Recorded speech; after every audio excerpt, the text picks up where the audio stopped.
Hello and welcome to another Warwick Data Science Society talk. I'm Yasser Qureshi, the Outreach and Talks Officer. Our speaker today is Hamdan Azar, a data scientist, journalist, and founder of Prismoji.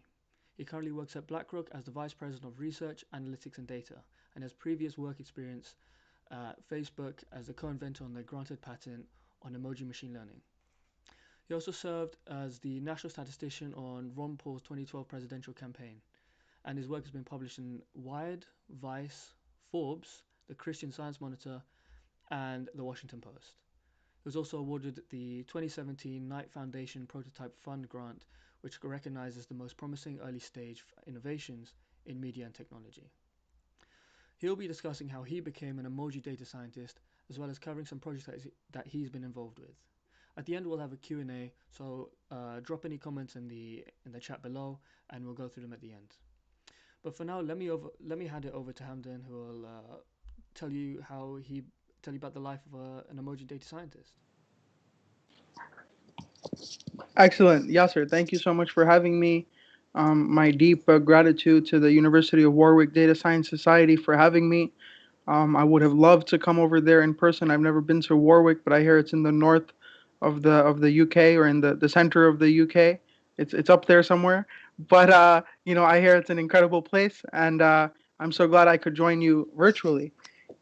Um, Today, I'll be walking through some of the work I've done in emoji data science. I think it's a fascinating field. It is something that has given me a lot of pleasure, and yeah, I hope this can be beneficial to the students and to the community.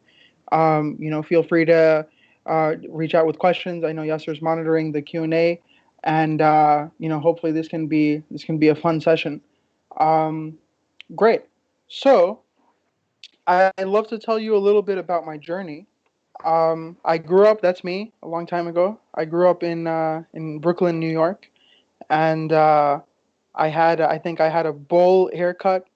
I don't know if it was ever actually a thing, but the rumor was that they would put a bowl on your head and then cut around it. That's definitely not how it happened. It just ended up looking like a bowl haircut. But I had a fairly normal childhood. I loved math. I loved science, and that's me about 25 years later, full on emoji data scientist. This is at the first Emoji Con, which was the world's first emoji conference in San Francisco in 2016, I believe. I presented there. And so you might be wondering, how does this transformation happen? How does someone become an emoji data scientist? Because when I was growing up, emojis certainly were not a thing.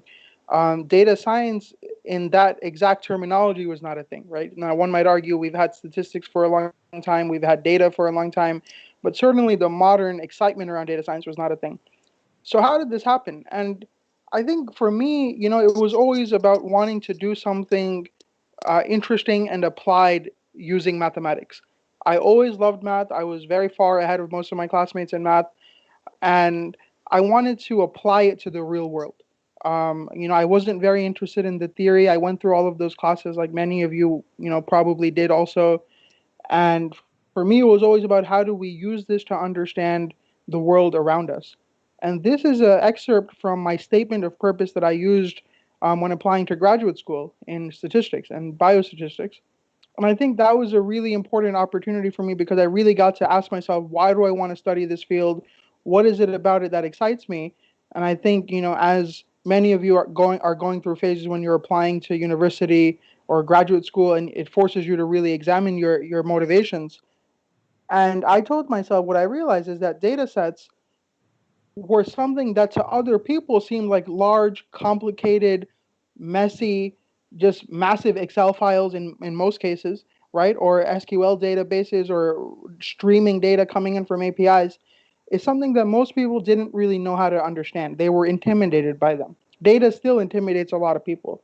But for me, I saw it as a means of finding patterns, as a way to find insights, as a way to find stories.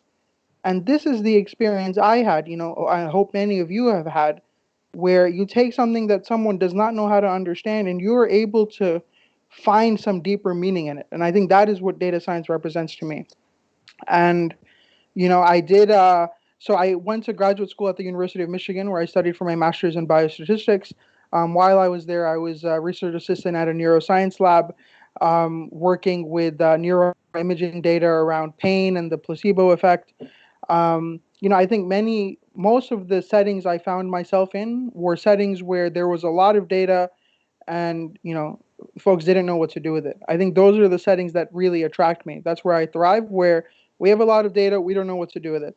How can you help us find value out of this data? And I think this is where, for me, storytelling is intimately tied to value, right? And in the business context, we talk a lot about value, whether it's for the business or a product or for the company as a whole. And for me, the storytelling and the value are very closely linked together. After I did my master's in biostatistics, I spent 1 year in a neuroscience PhD program. I realized that really wasn't for me. I think this is right around when data science, big data was becoming a very big thing. Literally, like overnight, most of the statistician job descriptions were renamed data scientist, and then there were 5 times as many of them as there used to be. Um, so I got to. I think I was fortunate enough to have many opportunities where I could use these skills to hopefully add value to the world. So one thing I did is in late 2011, I went to Iowa. So Iowa is a state in the middle of America. It's literally the middle of nowhere. It's mostly cornfields, completely flat. It also happens to be the first primary state, the first caucus state in America's election system. And Ron Paul was running for president in 2012 on he had a bit of an independent streak. He was in favor of civil liberties. He wanted to end the wars. A lot of young people were very excited about his candidacy.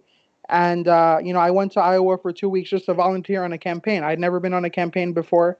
And I show up in Iowa and I see a call center. Campaigns apparently back then, at least, were driven by call centers or volunteers calling voters, surveying them, asking them what issues do you care about, how likely are you to vote, who would you vote for.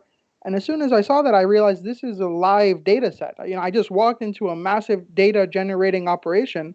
And as a data scientist, as a statistician, my immediate instinct was, how do we find value in this situation? How can we use the data to inform the operations of the campaign? And this is actually, I think, the fundamental question in all of data science is, how do we use the data that's being generated to generate value? And in this context, even keeping very basic metrics on who are we calling, how are they reacting to our calls, who should we be calling, what should we be telling them when we call them in terms of giving them persuasion messages or asking them to volunteer or asking them to donate. Even very basic systems can end up having a lot of impact. So I did that.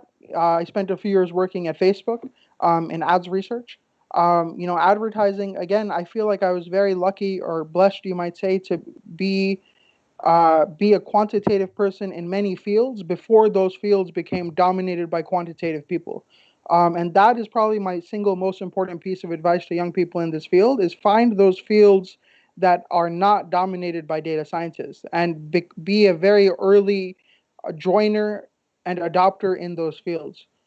For me, at least, that's been my sort of trick, you might call it, right? Because I enjoyed doing things from scratch. I enjoy innovating. I enjoy working in a problem space where no one else has really, worked on it before. That's just me, right? Now, some people like structure, they like organization. They want to go into a field where there's 80 years of literature so they can master it and then feel like they're part of a robust community and have a robust intellectual heritage. That's great. That's not really me, right? And back then, advertising was since digital advertising had just become a thing. Prior to this, it was billboards and print media. And Facebook itself was a very early company in digital advertising and in measuring the effectiveness of digital advertising. It was a very exciting time to be a data scientist at Facebook. So I worked on an ads research team. We essentially ran experiments with advertisers to help them run better ads. Okay, now to emojis. Everyone, you're wondering what does any of that have to do with emojis? And what happened, how it began for me is that it was early 2016, and I had just left Facebook. I'd been there about 2.5 years. I wanted to, do something more entrepreneurial. Good friends of mine were working on blockchain projects. They'd been wanting me to work with them. So I just left Facebook. I was just sitting around trying to do interesting projects with data on my own time, and I had found a tutorial online by a few data scientists in Philadelphia, and they did a project where they were looking at tweets in Philadelphia and looking at the emojis in those tweets. So I was very lucky I found that tutorial, and I had it sort of sitting around in my to-do list. Like one day on a weekend, I'm going to go through this tutorial and learn about emojis and tweets. And fortunately, right as I was meaning to go through that tutorial, Brexit happens. Brexit, as this audience is fully aware, much more intimately aware than I could ever be, was a major world event. There was a lot of conversation happening around it all over the world. And I happened to see this article in Quartz pop up in my Facebook newsfeed. I think I was very lucky. Many things happened at the same time. I found this tutorial. I was meaning to go through it. Brexit happens. I see this article, and I saw this article, and I was like, "This is so exciting," because that's exactly what I wanted to do. I wanted to look at what emojis people were using to talk about Brexit. And then I read the article, and what's shocking is that there's not really any content or any data or any analysis in the article. Now you might think this is the first, part of the article. This is the whole article. This is, and I saw this. This is the world's reaction to Brexit in emoji, and they just have a few, world leaders with the emoji that the author thinks represents how these people are feeling about Brexit. And this was my reaction to this article in emoji.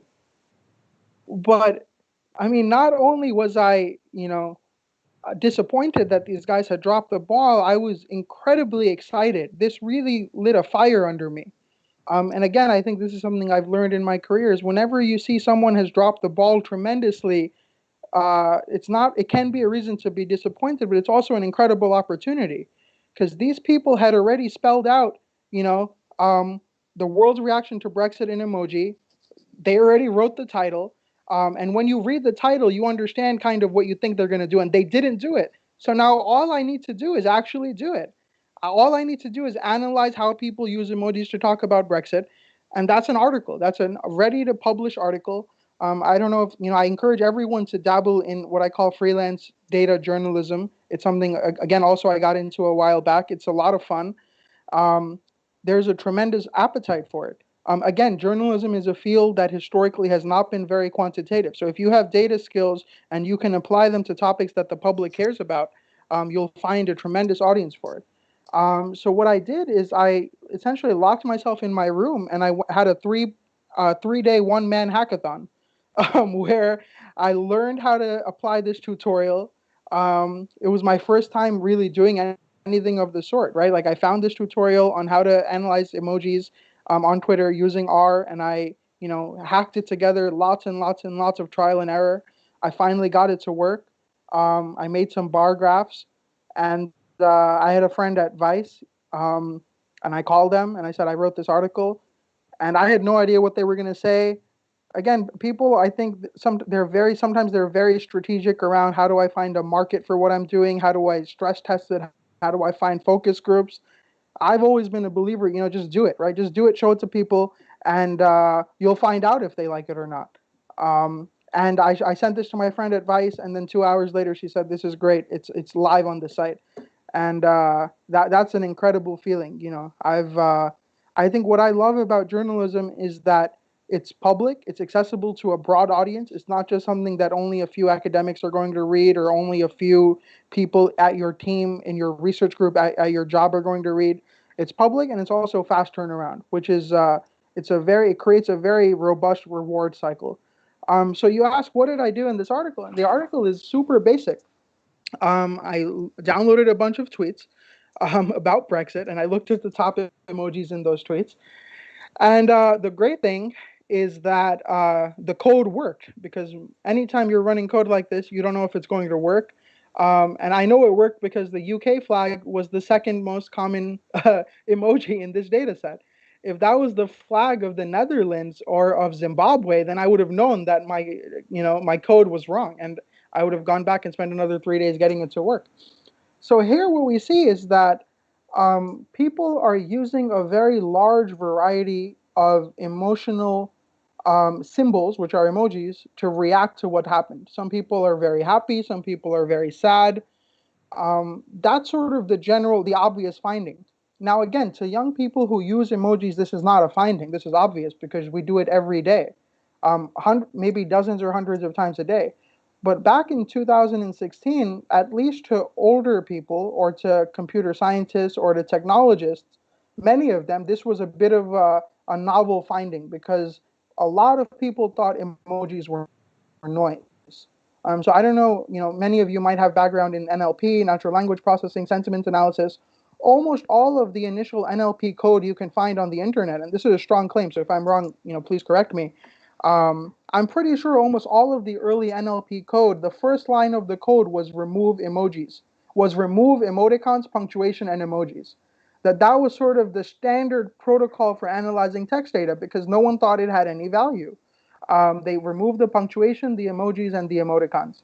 And again, for me, this was a tremendous opportunity because anytime an entire community is not looking at a set of data, that means I can go in, look at that data, and just produce a frequency matrix, super basic, and it'll end up in Vice. And hundreds or thousands of people are going to read it and call me and tweet about it because if you do something basic in an area where nothing has been done, you get to be a pioneer, and it's incredible. It's very hard to be a pioneer in statistical genetics or in high frequency trading. Like if you want to be a pioneer in those fields, you have to study for 20 years, 30 years, be brilliant, have 5 PhDs. You have a line of hundreds of people you're competing with. But if you study something like emojis, then you can be the first, and you guys can probably be the second, third, fourth. It's incredible. I find it very exciting. So one thing I did here is, so this just tells us that people use a lot of have a lot of emotions. Another question you might ask is are the emotions they're expressing random? Which we know they're not, right? But here I wanted to see if the data could validate that. Does a hashtag a person use? Um, is there a linkage between the hashtag you're using and the emoji they're using? So what you would expect is someone who is happy about Brexit to be using pro-Brexit hashtags and positive emojis, and someone who is disappointed about Brexit to be using anti-Brexit hashtags and negative emotion emojis. And that's exactly what the data shows. So if you start at the top right, you see that the party hat emoji is very strongly associated with the vote leave. The crying emoji is very strongly associated with vote remain. The praying hands emoji is associated with vote remain. The British flag emoji associated with vote leave. Again, for me, these were very promising early findings that led me to believe that there's signal in this. Essentially, I essentially built all of my future emoji work on this analysis. This was the first one. Okay, so that was Brexit. So after this, I had this code on my computer, and every few days there would be a hashtag people would be talking about, and I just look at the emojis and see if there was anything interesting, if I could coax a story out of it. That's sort of that's sort of what I did. It was a lot of fun. Most of the time it's very hard to find a story. This is something you'll realize as a storyteller, or even in day-to-day data science. Right, at a company, you're pulling analyses, you're looking at product usage, and you're constantly asking yourself, is this interesting? Does someone care about this? What does it mean? And occasionally you find something that is interesting. And the key is just to learn how to get better at finding that thing that is interesting. So the next analysis I did, or one of the few subsequent analyses I did, is I looked at this feud between Kanye West and Taylor Swift. So I don't know to what extent you guys are familiar with it. Yasser, are you familiar with this? Oh, he's smiling, so I think he is. Okay, good. This is the kind of thing where I wasn't familiar with it. I only noticed it because everyone it was like a big Twitter trend, and then I became a pseudo expert on this. But I'm constantly surprised by how many people know about this, how many people feel strongly about this. Last year, I gave a talk at a university in Morocco, in Marrakesh, the University of Qadi Ayad, to data science master's students, and I was speaking in English, but they speak French, they speak Arabic. I think most of them were following along with what I was saying. I hope. And then when I got to this slide, I was just going to skip it over because I'm like, there's no way these students are familiar with this. And as soon as I got to this slide, they literally started jumping up and and down, and they started screaming in French and Arabic. Like there were pro Kanye people, there were pro Taylor people, and it was like it blew my mind. And the professor was shocked also. Like we were, it was shocking. So I mean, the world is a very interesting place. And I think what's interesting about emojis is that they're essentially a universal language that allows us to go beyond the language of the tweet and the language of the text, but it does allow us to understand the emoji. So here again, what I did is very simple. I just looked at the top emojis people were using in tweets mentioning Taylor and in tweets mentioning Kanye. And what you see here that's very interesting is that the snake emoji shows up. This was the first time I had ever done an analysis where the snake emoji featured so prominently. And here's another way of visualizing the data. I think often when we're working with data, we're trying to find that sort of that magic view that really tells the story, but is also true to the data, but also can set in place a new paradigm for how do you tell the story and how do you visualize this type of data. And this is one of the views I came up with that I've used many times. Essentially, this is a log odds plot where we compare emoji usage with two different terms.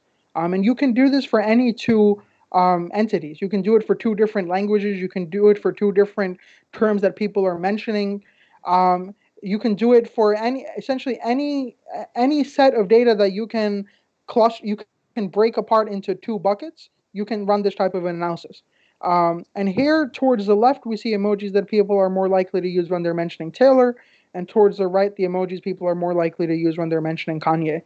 And it took me many months of effort just to come up with this view because I had come up with so many different views.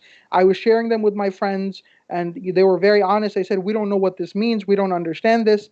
And I think this is finally putting it on an axis, showing that this is not, conjecture. This is not art. Data art is a big thing. This is data, right? This is a data. Every point represents how often people are using that emoji and which term they're using it more with. So this was good. I also looked at common emojis people use to talk about their favorite celebrities. DJ Khaled, he talks about fan love. I love that word. And here essentially is when people are talking about celebrities, they like, is there a common language they're using? And here you see four of the five emojis for everyone on this slide except for DJ Khaled are the same. They're the hard eyes emoji, the heart emoji, the tears of joy, and the loudly crying emoji, which again to me is very fascinating because no one is teaching anyone how to use emojis. We're all figuring it out as we go about in our lives, and somehow we're all coalescing around a shared usage, which is fascinating. And then if you look at DJ Khaled's emojis, they're all unique to him, which again is also very interesting because and they're all things that he's popularized, right? He talks about major keys, he talks about bless up.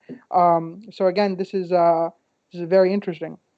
I think I'll talk about one more analysis, which is much more serious, which is the U.S. election of 2016. And here, again, many people were looking at all types of data before the election, even this election, right? Every election, everyone's looking at all types of data. And again, right, when I see lots of people doing something, I run away from it. So everyone's doing analysis, trying to predict the outcome, and looking at polling data and doing all sorts of things. So I'm not arrogant enough to assume that I can in one weekend become the master pollster and master election predictor. I just don't have that much time, right? I have other things to do. um, so I dive deep into my area of core competence, my area of competitive advantage, which is emojis. So on election day, I was pulling tweets mentioning both candidates. And here, what you see that's interesting is I'm looking only at tweets that came in after midnight Eastern time. This is when the results started to become clear. It started to become clear that Trump was winning. And here, essentially, this graph encapsulates the reaction of a country, of a world, essentially. Right? These are English language tweets that where people are reacting to the results. And you see towards Hillary Clinton's side, you see the loudly crying emoji, the heart, the praying hands, the blue heart, all of these sad emojis on the bottom left. And on the Trump side, you see a strong bifurcation where you see, happy emojis, the clapping hands, the thumbs up, the party hat emoji, but you also see the thinking face emoji, which is the big one near the vertical line, right? Which is an emoji of confusion. You also see the middle finger, which I had really never seen in one of these analyses before. And again, what's so interesting here is that this data set, of a few million or a few 100,000 tweets, and again, when people say data set, I think it confuses a lot of less quantitative people. Almost all of the time I use the word data set, I just mean an Excel file. So let's just use English, right, to help people understand what we're talking about. This is an Excel file where each row is a tweet, and there are a million tweets. And very few people would know what to do with this Excel file. Yet, by writing a few lines of code, we can press a button, and that Excel file becomes this graph. That is the power of data science. And when I present this to students, high school students, this gets them very excited about data science. It gets them very excited about R or Python or things that often we make them seem very out of reach, very out there. But actually, it's a very powerful set of tools that can help us understand the world. Here, I looked at some time series throughout the day on election day to see which emoji spiked and ebbed throughout the day in tweets mentioning either candidate. So here you see on the top left the U.S. flag started spiking for Donald Trump around midnight. Interestingly, you see the loudly crying emoji started spiking in tweets mentioning Hillary Clinton around 9 p.m., which is very interesting because I think that's the time people assumed that they would log in or they would turn on TV and find out that Hillary had won or was way ahead, and that was not the case. You see the middle finger constantly elevated for Trump throughout the day, and it gets even more elevated as the results become clear. And interestingly, the praying hands emoji spikes at around 11 p.m. Because I think that's when there were two states, Michigan and Pennsylvania, that were very close to call, and people literally started dropping the praying hands emoji. So again, very interesting nuances in this data that and I think the great thing about this, what I find exciting about this is in this process we're learning both about emojis and we're learning about people's sentiment about the elections. That's what's so interesting about this type of research. Because the field of emoji research is so new, we can't say we're only learning about how people feel. We're also learning about what emojis mean, how to interpret emojis, and that type of complex multimodal research is what makes this so interesting. And also, none of this is new, to be honest, right? There's a whole field of computational linguistics that does exactly what we're talking about, but it does it for words. But here we're doing it for emojis. Um, yeah, okay. So I did some more things. I looked at the words people use with certain emojis. When they use the thumbs up, the middle finger emoji. A lot of people didn't know what that meant. That's what it means. Um, I think it's a joke, right? Everyone knows what it means. But here, it's just validating that the data is right, and that's very important because again, if people are using this randomly in a vacuum, you see all sorts of weird things here. But you don't. The thumbs up, congratulations. The middle finger, that's what it means. The confused face people is an interesting word. And then race, rigged elections, like lots of things pop there, which was very interesting.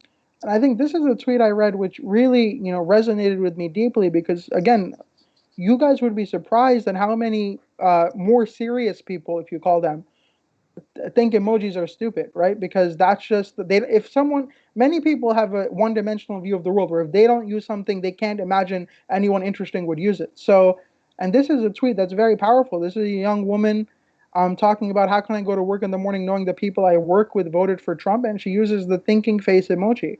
This is a very emotional tweet. She has a lot of emotions, genuine emotions, and she's using an emoji to accentuate and express those emotions. So again, this is I think it's a vitally important topic of research, especially as more and more communication becomes digital, becomes textual. I hope to see this field growing even more. So I'll talk about one more analysis I did. So in 2017, in early 2017, the president announced a travel ban. Many people called it a Muslim ban. It was very controversial. There were a lot of protests, and my younger sister worked in the New York City government, so she went to JFK Airport because apparently they were turning flights back at the airport. So all the lawyers were going to the airport, journalists were going to the airport.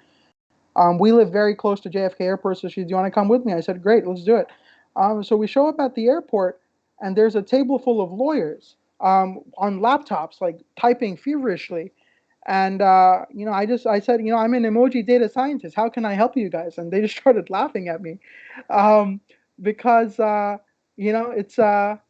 it's hard to explain what this is and why it's important, right? Until you do it, until you show it to enough people. So I went back home and I looked at all the tweets about these protests, and what I found that was very interesting is that the most common emojis in these tweets um, were the heart, the fist. That was my main finding, right? The fist is a protest emoji, but also the U.S. flag, which is very surprising to some people, because many people thought these protests were anti-American. These are unpatriotic people.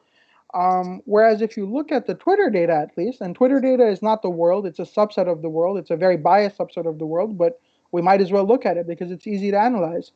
And we should look at other data sources also.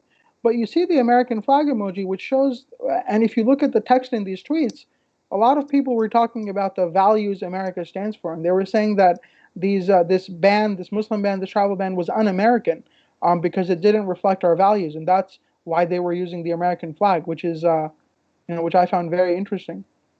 I have a bunch of examples I can show you guys. So almost everything I've talked to you about today, you can find it on Prismoji.com. The core code is there. Just on Prismoji, just look up the emoji data science tutorial. It's in R.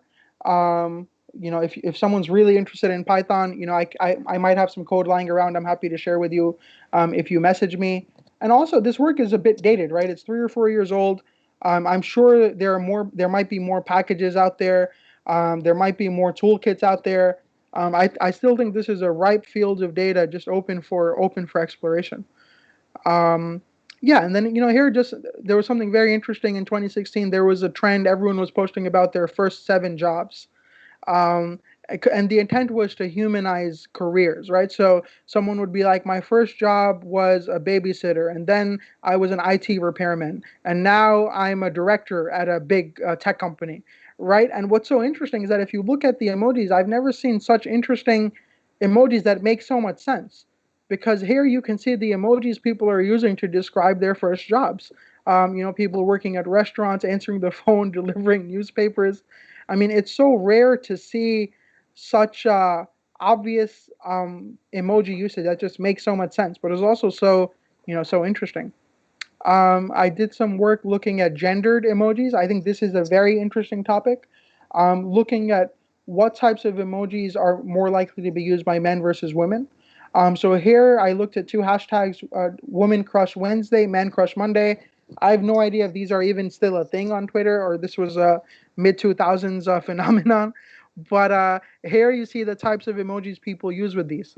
Interestingly, the blue heart is the one most associated with Man Crush Monday.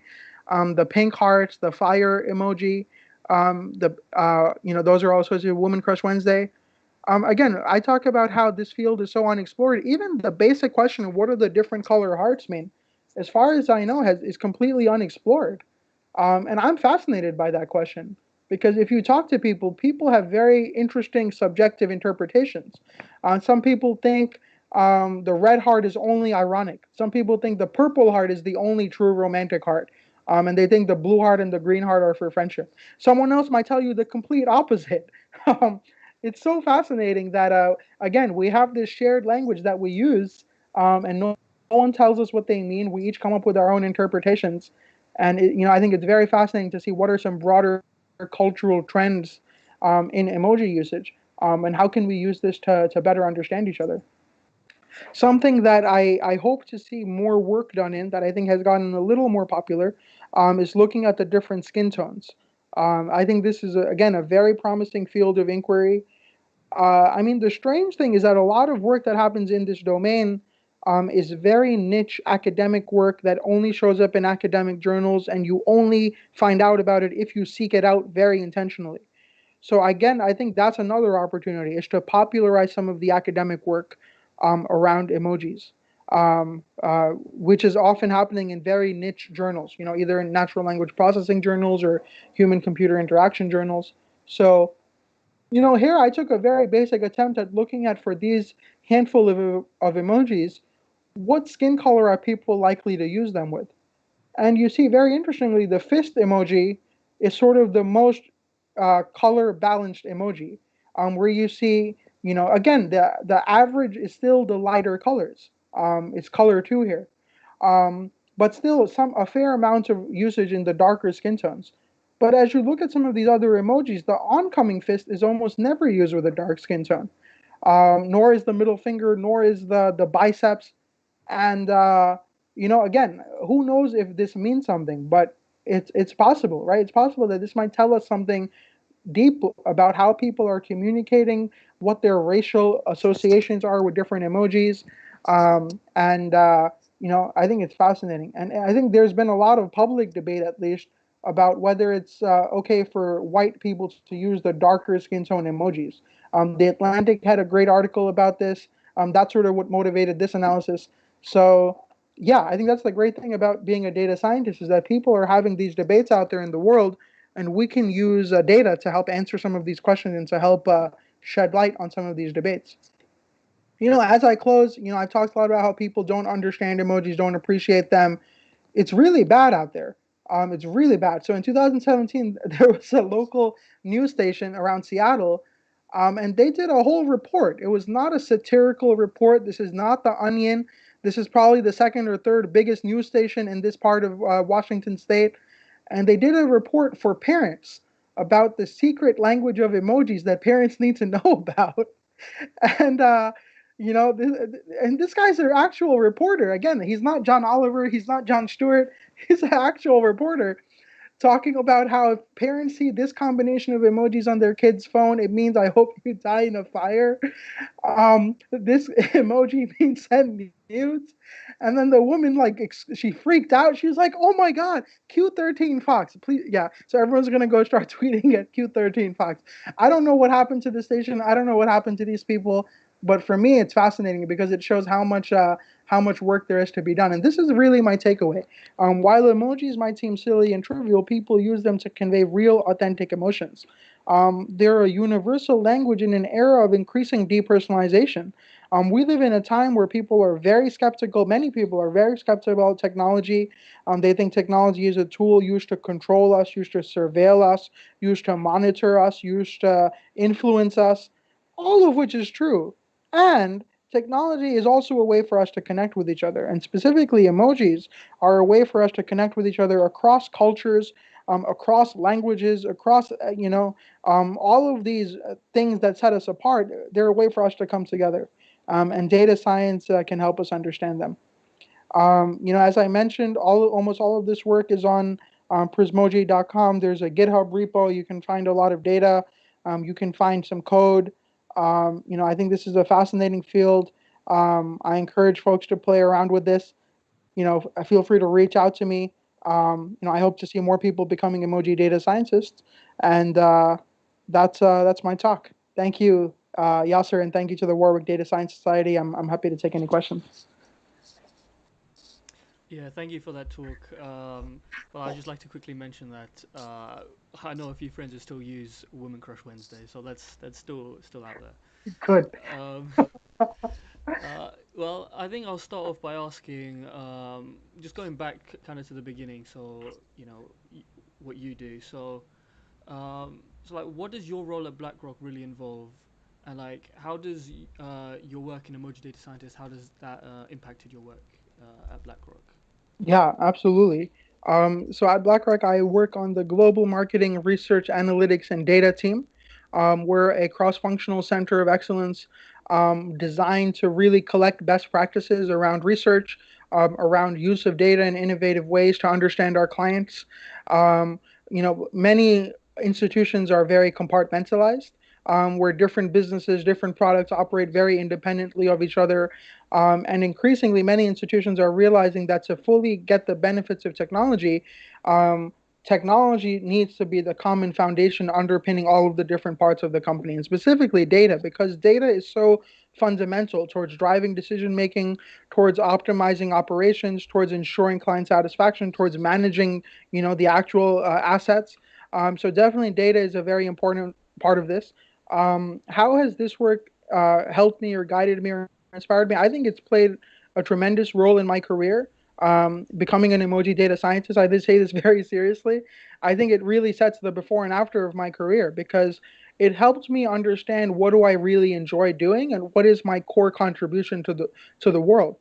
Before this, I was really just another data scientist, walking around working on problems people asked me to work on. And then as I became an emoji data scientist, I realized that I could take ownership of my career and work on problems I found interesting.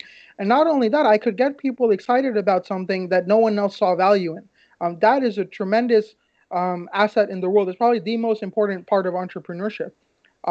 Is getting people excited about something that no one else sees value in. And I realized if I could do that about emojis, I could do that about pretty much anything. And luckily I was surrounded by people. I had the right opportunities, people who believed in me, people who were inspired by this, who were excited by this, and I've been very fortunate. Yeah, wow.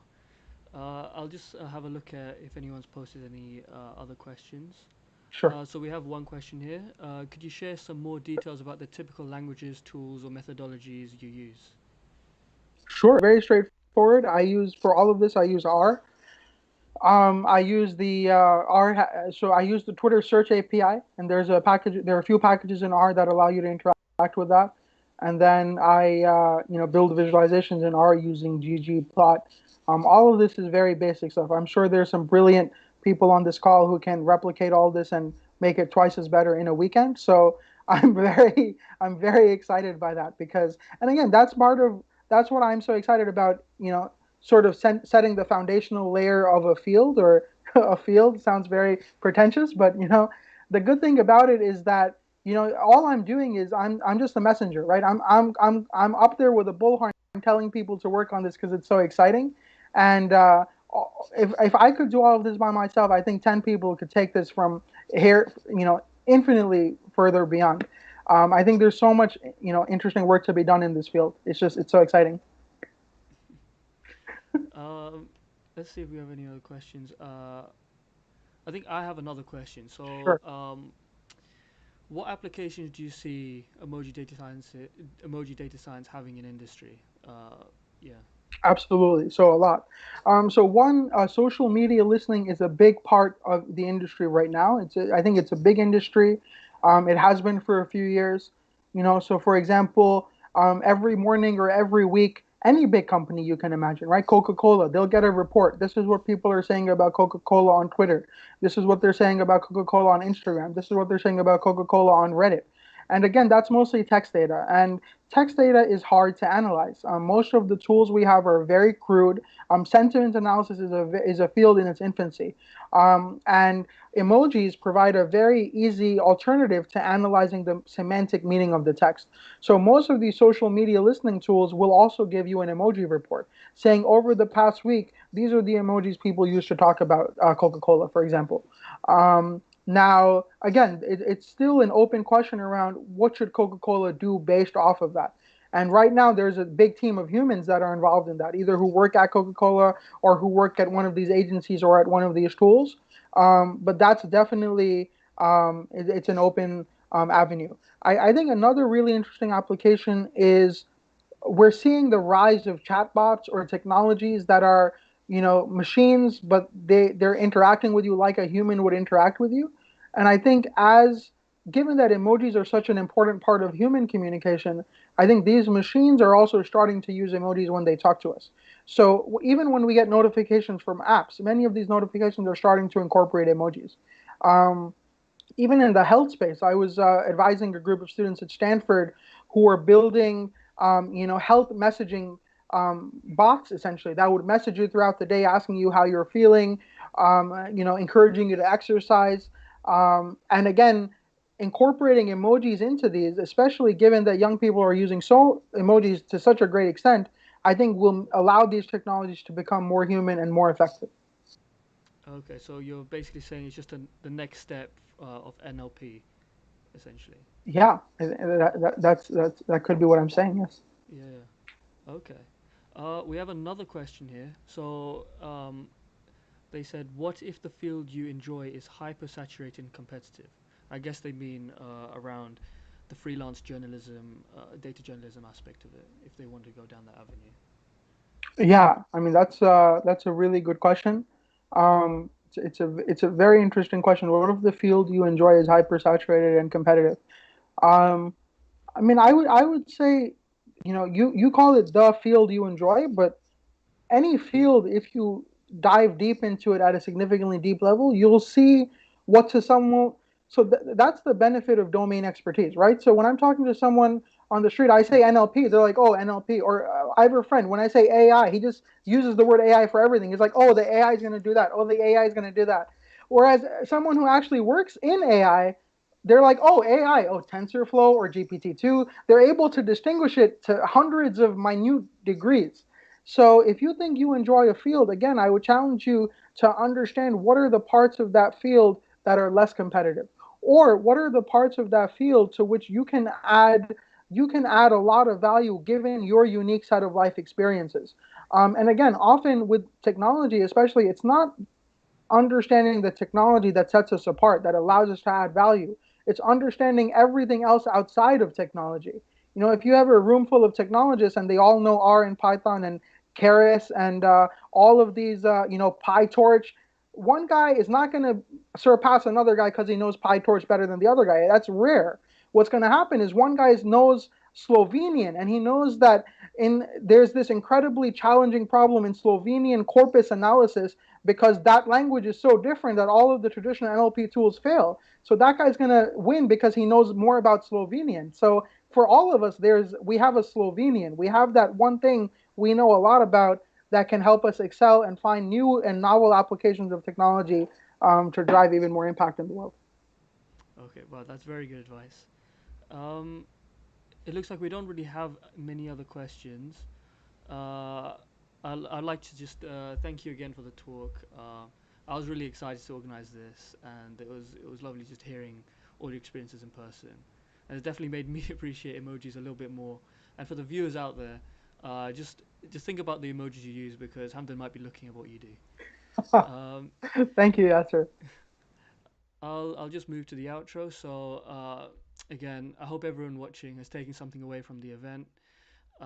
If you want to know when we have more events, please subscribe and just keep an eye on our socials. Links to Hamden's work will be in the description, so you can have a look there.